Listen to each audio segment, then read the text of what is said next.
Her text came at 9:17 p.m.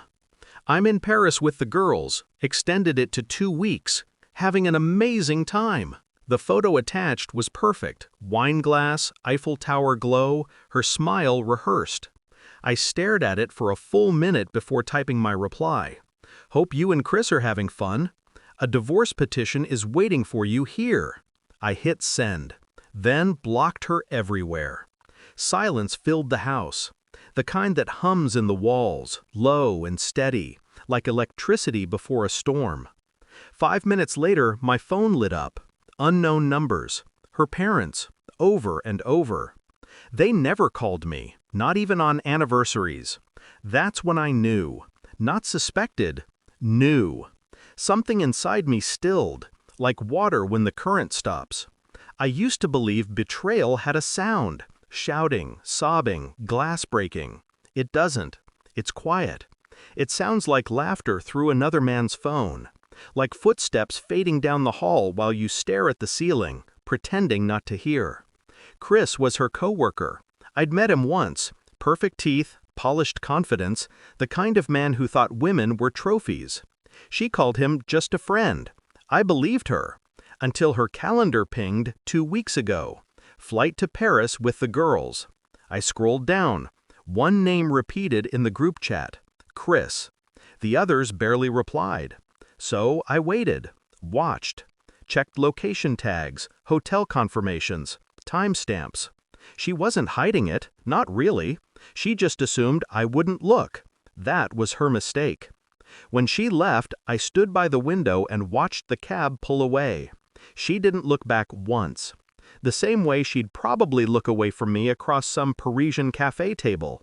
Her hand on his, a smile she used to save for me. I didn't rage, didn't scream, just started planning. I called my lawyer the next morning, asked him how fast a petition could be drafted. He said 3 days. I said make it 1. While he worked, I worked too, pulling phone records, bank statements, message backups. Years of trust dissected into data points.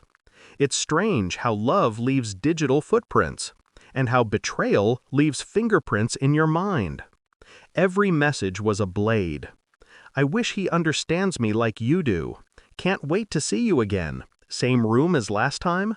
I memorized the dates. Paris wasn't their first trip, just their most confident one. I didn't tell anyone, didn't confide, didn't drink. I just stopped sleeping. The house was too quiet.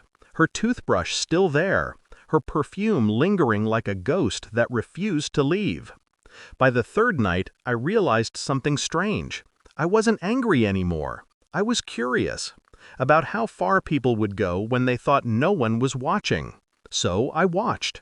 Her accounts, his, her parents, until I saw a transfer from her father's business, hotel expenses labeled client meeting. They all knew. Her father called first when she saw my message. He sounded breathless. Listen, son, there's been a misunderstanding. I hung up. Then came her mother's voicemail, shaking, pretending concern. We didn't know. She made a mistake. Please talk to her before this ruins everything. Ruins everything. The irony burned. She texted from a friend's number next. Please, let's talk when I'm back. It's not what you think.